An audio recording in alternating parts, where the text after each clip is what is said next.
Welcome back to the FAB group.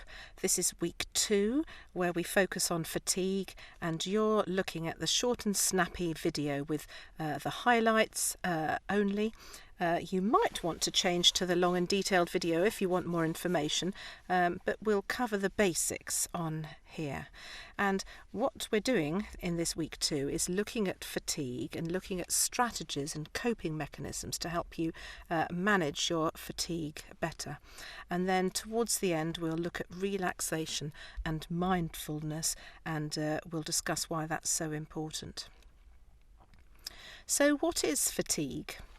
Well, I think the first thing to say is fatigue isn't like normal tiredness. It doesn't go away just with a good night's sleep. It's a continuous sense of exhaustion. You've just lost all energy. You feel wiped out. It feels like hitting a brick wall.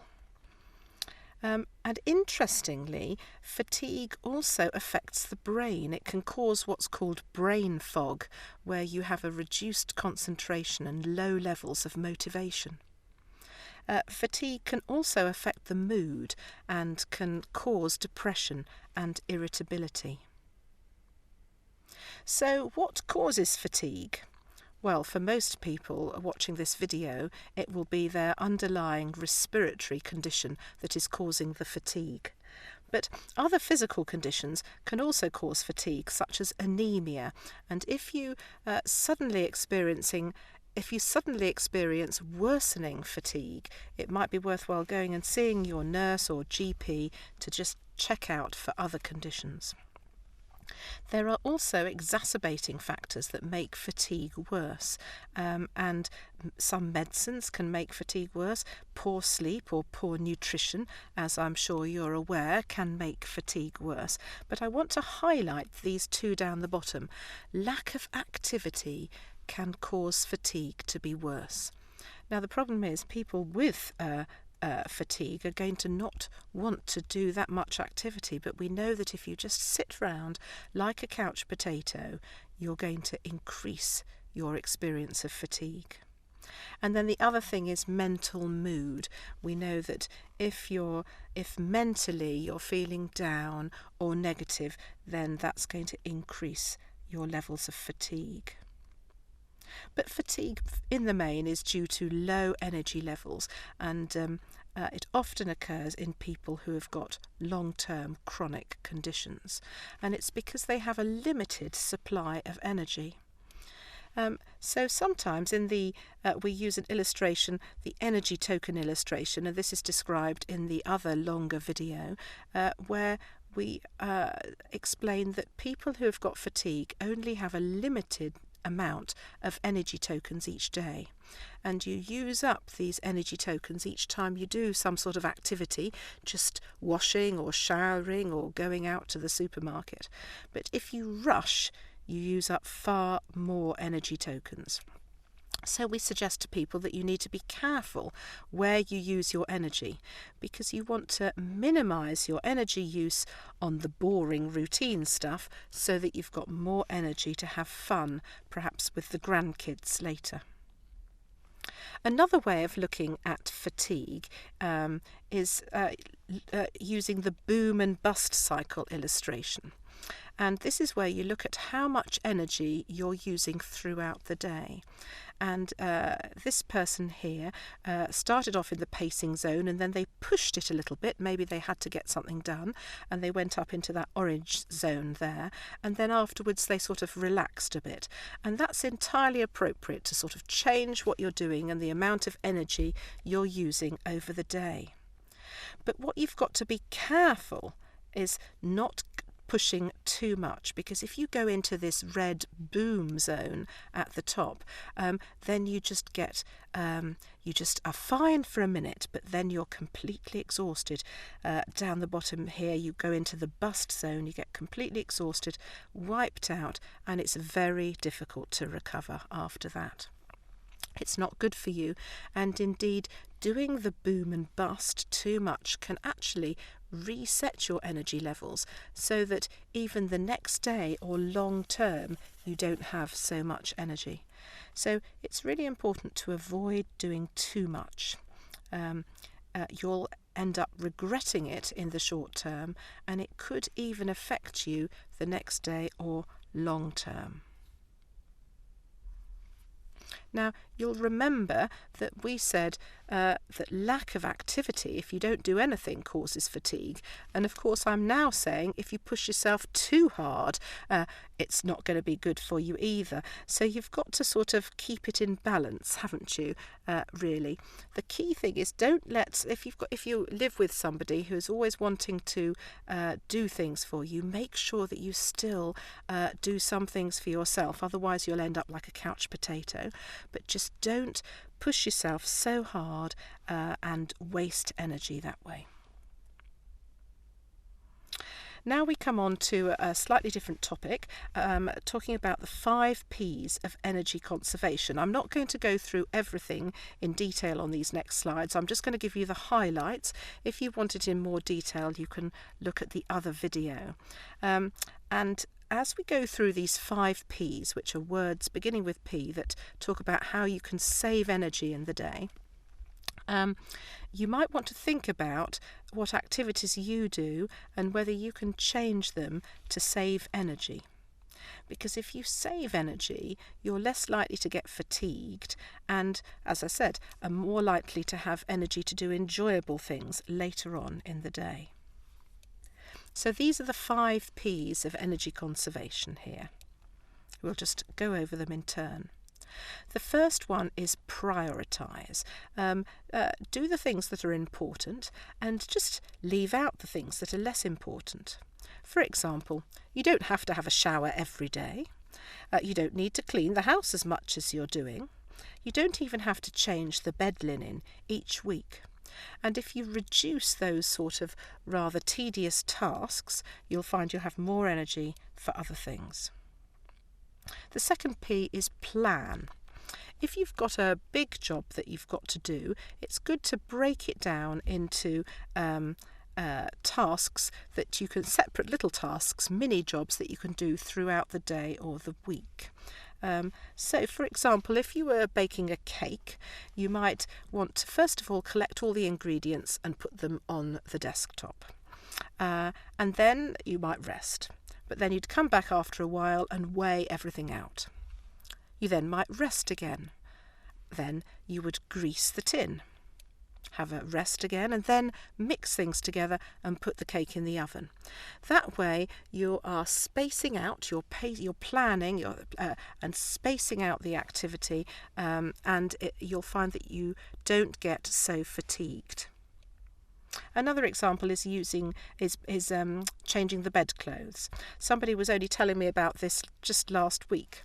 What they do is they strip the bed and they leave the bed linen. Well, they said that they leave it on the floor in the bedroom. I don't think that's a good idea because then you'd have to bend down to pick it up. So I suggest you just leave the bed linen on a table or a chair in the bedroom. And then later, when you're feeling rested, you can take the dirty bed linen downstairs and put it in the washing machine. Later on still, you can put the new bed linen on the bed.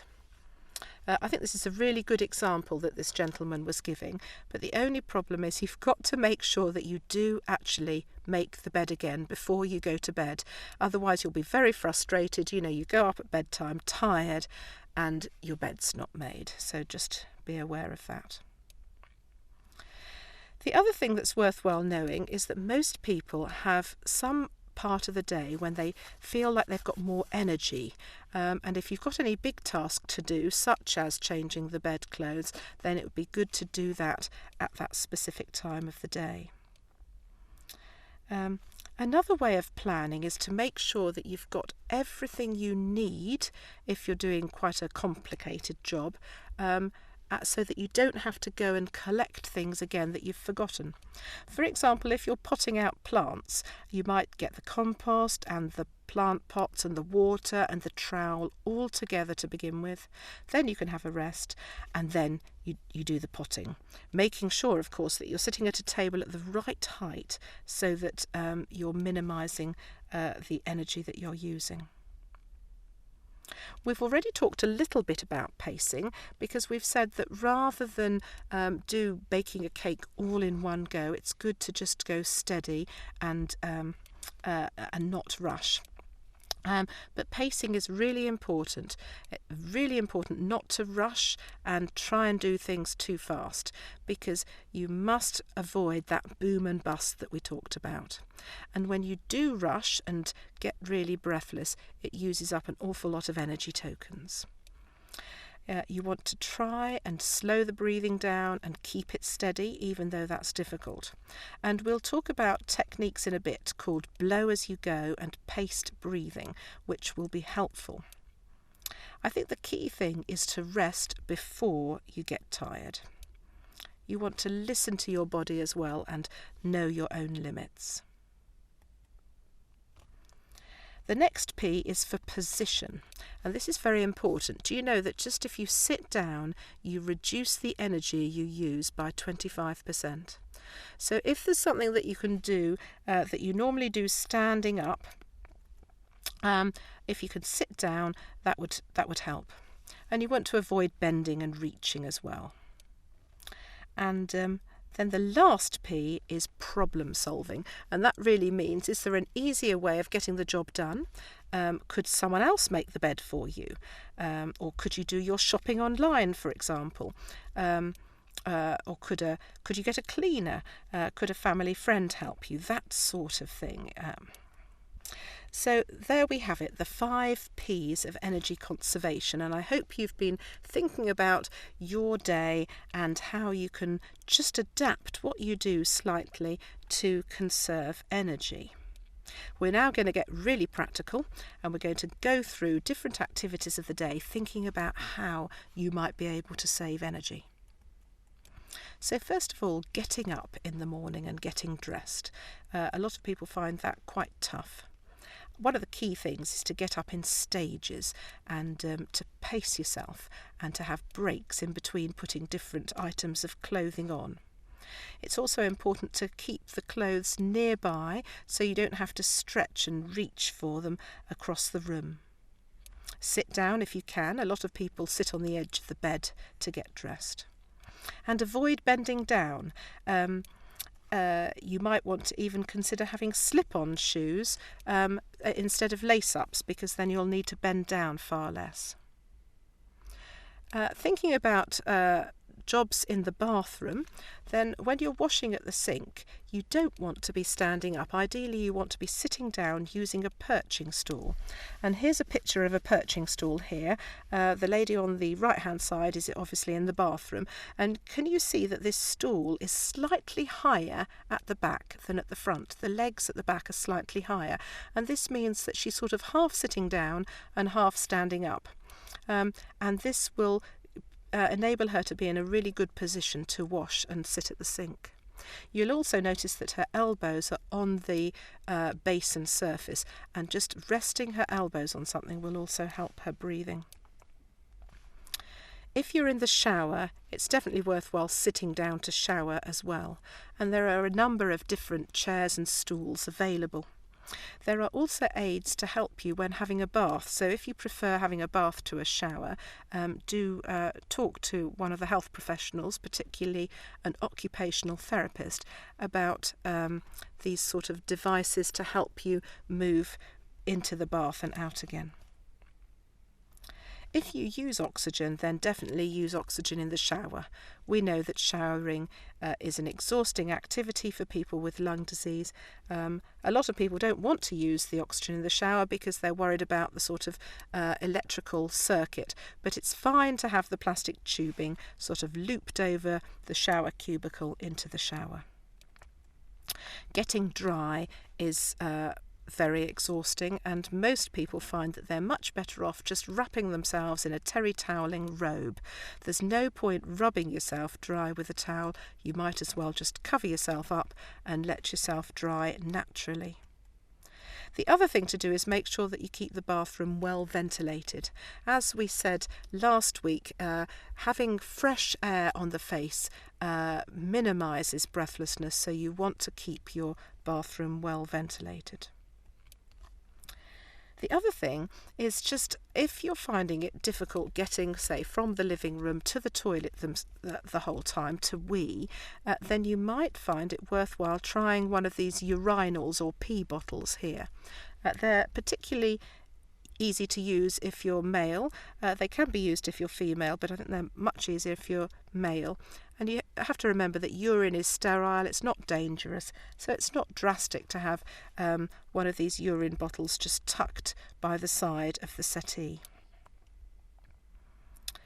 Thinking about meals in the kitchen, you really don't want to waste a lot of energy doing grand, fancy meals unless you really enjoy it.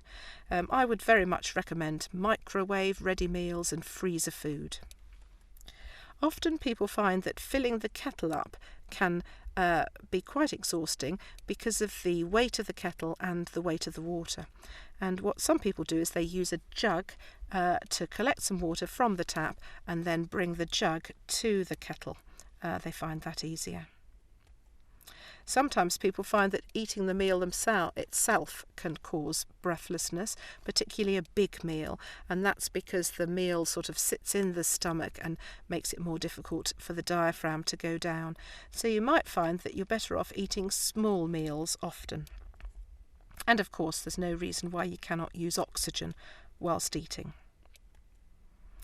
The other thing to say is make sure that you wait at least half an hour after your meal time before doing other activity, so that you don't get a cramp. Generally, people with lung disease find that bending down or reaching up is exhausting, so I wonder if there's anything you can do to adjust things in your house. For example, some people go to B&Q and get strong low shelving to raise their washing machine up, and that means that you don't have to bend down so far to load and unload the washing machine. Alternatively, if you don't want to do that, you could have a stool right by the washing machine and you sit down when you're loading it. That means that you're more likely to go slowly and have rests rather than just rush through and try and complete the whole loading process. Ideally, it would be good to have your oven or fridge at arm height, so you're not bending down a lot. And if you're about to have a new kitchen, then that would be great, but otherwise obviously it's very expensive. But the least you can do is make sure that the items in the kitchen that you use regularly are within easy access, so you don't have to reach up to get the breakfast cereal or the bread out of the bread bin. And lastly, I want to tell you about the benefit of considering a toilet seat raise and a rail round the toilet. If you look at these pictures, you'll see that all the toilets have been raised a bit. If you think about sitting down on a low settee, it's a long way down, but it's a tremendous amount of effort to get off a low settee, and it's similar to that when you're on the toilet. So a lot of people find that if the toilet seat's raised, they use less energy getting down and standing up from it. And you can share the energy round your body even further if you've got a set of rails round as well, because you can then push up on the rails. You might think that this doesn't look very nice and they don't look very elegant, but they're absolutely fine to use. And if it makes a big difference to you, since going to the toilet is something you do very regularly, I would suggest you have a go and see if you like them. All these different aids and devices are available on the NHS. You need to talk to an occupational therapist. So the next thing I want to discuss is how you can connect your breath with any action that you're doing, and this helps control the breathing, keep it efficient, and help you minimise fatigue. There are two different techniques. One is called blow as you go, and the other is called paced breathing. So first of all, blow as you go. You can use this whenever you're doing any strenuous activity, such as lifting up a heavy box. You breathe in before the action and out as you do the action. Some people find it useful to use pursed lip breathing as they blow out.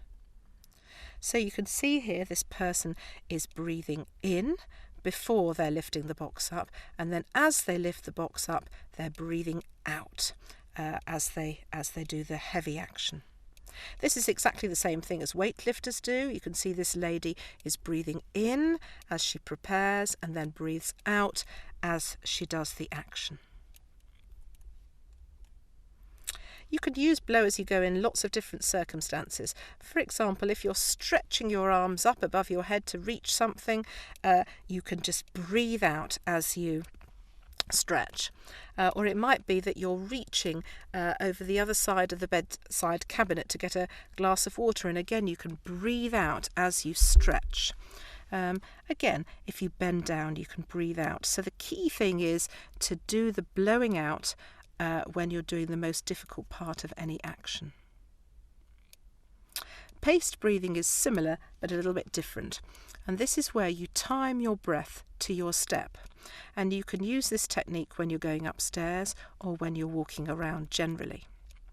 So first of all, when you're climbing the stairs, if you really don't have much breath at all and you're feeling very weak, you can just use the blow as you go technique, which, do you remember, is every time you take a step up, you breathe out.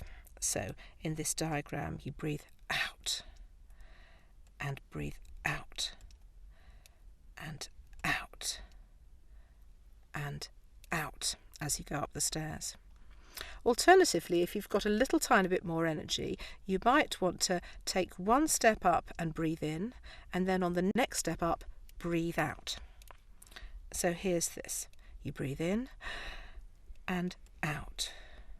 Breathe in and out. Breathe in and out, and so on. There. Alternatively, you might like to try the sort of breathe in for one step and out for 2 steps routine. Do you remember, we're very keen for people to breathe out fully, so this one might work well for you. So you breathe in and then out and out. In and out and out. And as you can see, the stairs had to go up a little bit further there. The key thing is when going up the stairs, make sure you don't rush and pace each step, making them all the same speed. You can do a similar sort of thing when walking, and this is timing your breath to your steps, a little bit like a sort of slow march. Often people like to count, breathe in as they step 1 and 2, and breathe out as they step 3 and 4. So here we've got on this left side of the page some footsteps going up, and you'll breathe in on 1 and 2 and out on 3 and 4. So it's in, out, in, out as you walk. Or alternatively, you might prefer to breathe in for 1 step and out for steps 2 and 3. So that would go in, out, out, in, out, out. I think you just need to sort of play around and experiment and decide which sort of situation works for you, which type of counting is best for you. Just make sure you keep a regular, steady rhythm going. The other thing to say about walking is that often people find that they really benefit from using one of these relator devices. I think it takes a bit of a push and a bit of, I don't know, it's a sort of mental step to start using one of these relators. But it's interesting that people say that walking is so much easier when they use one. It's partly because you've got something to lean your arms on, similar to walking around a supermarket with a trolley, but it's also about leaning forward slightly. That enables your diaphragm to drop forward and gives you more room to breathe. And then, particularly with this one on the right hand side, it's really helpful because it's got this sort of seat on it.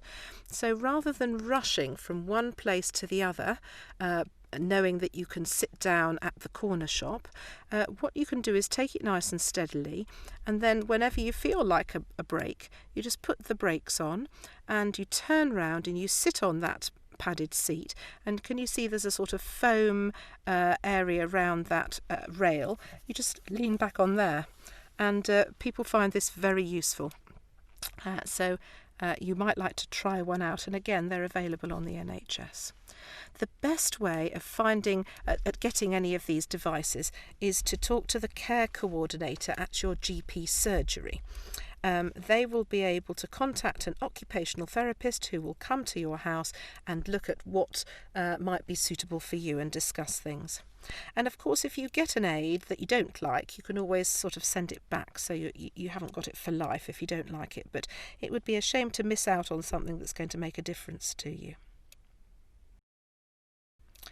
So now we're going to change topic completely and talk about relaxation and mindfulness. Now, relaxation doesn't come easily to most of us. It takes a lot of practice, but the more you practice it, the easier it gets.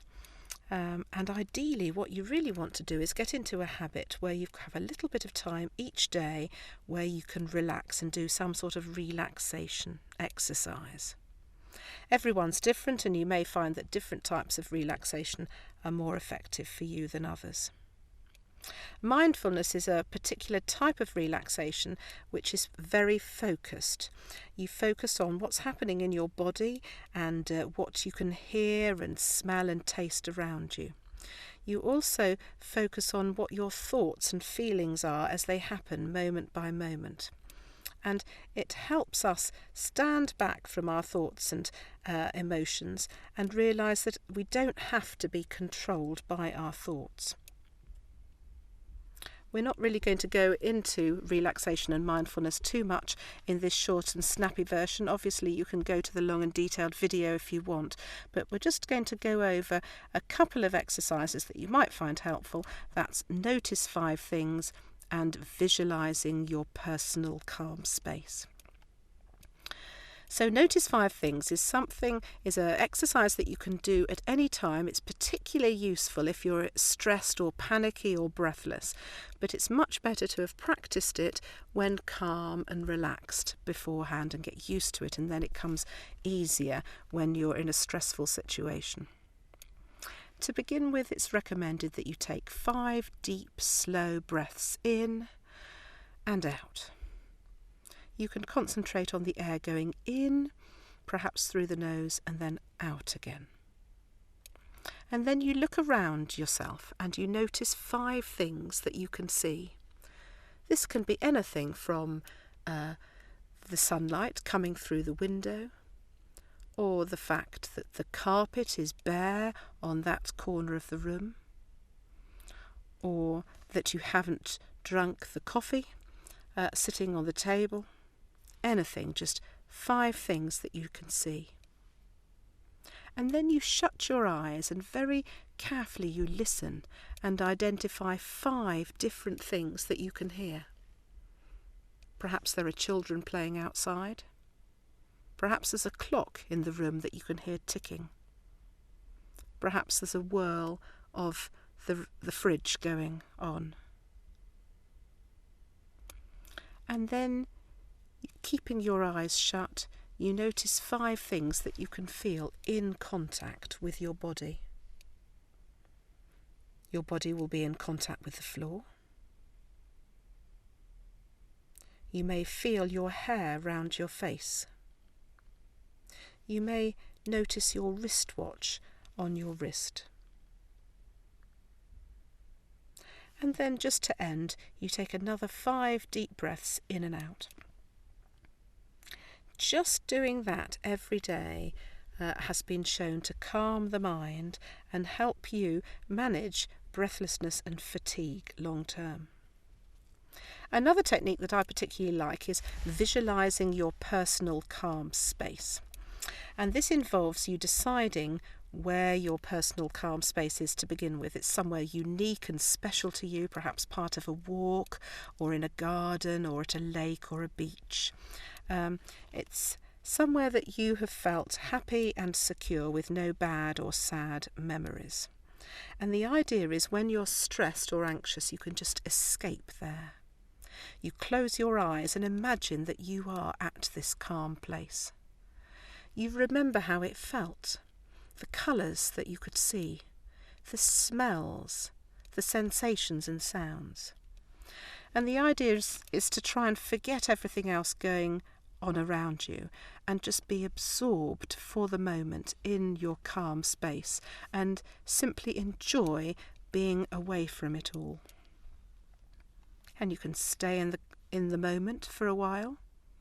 And when you feel like you've been there long enough, just come back to the present, open your eyes and carry on again with life. That last exercise isn't strictly mindfulness, the first one is, and there's a lot of evidence that mindfulness in particular helps people stay calm. It has even been shown to reduce the activity of the body's internal alarm system in the brain. And that means, of course, that when you do get breathless, you're less likely to feel panicky, you're less likely to breathe fast, etc., etc. So I think mindfulness is a very important technique to try and add into your day. There are lots of other types of relaxation that you can consider. You can focus on your breathing, listen to a piece of music, soak in a warm bath. You can connect with nature, just look out at lots of green. That's particularly calming for people. You can write a gratitude journal, which is a little booklet where you write down things that you're thankful for. That, again, just changes your mindset into being more positive and can be helpful. Or you might like to have a massage or try various relaxation apps on your phone or on the internet. Whatever you do, make sure that you plan in some deliberate relaxation each day. So, just a quick recap of what we've gone over this session. We've said that fatigue can be really severe, and it's important if you do have severe fatigue that you save your energy where you can. You don't want to push it too much, otherwise you'll pay for it later. You want to prioritise, plan, pace your activity. Make sure you're in a good position, ideally sitting down, and problem solve. Try not to do things if they're not needed. You might like to try to use the blow as you go and paced breathing techniques that we've talked about. You might want to consider trying out some of those household aids that we've talked about. And don't forget to try and incorporate a period of relaxation or mindfulness in your day. So if you want any more information about this, clearly you can watch the long and detailed video, or you can read the Week 2 FAB handout, which is titled Fatigue. Don't forget that we've got the lung line. If you have got any queries or concerns about your lung health, the number is there. And other than that, it's time to say goodbye, but look forward to seeing you next week for the final Week 3 of the FAB group entitled Living Life to the Max.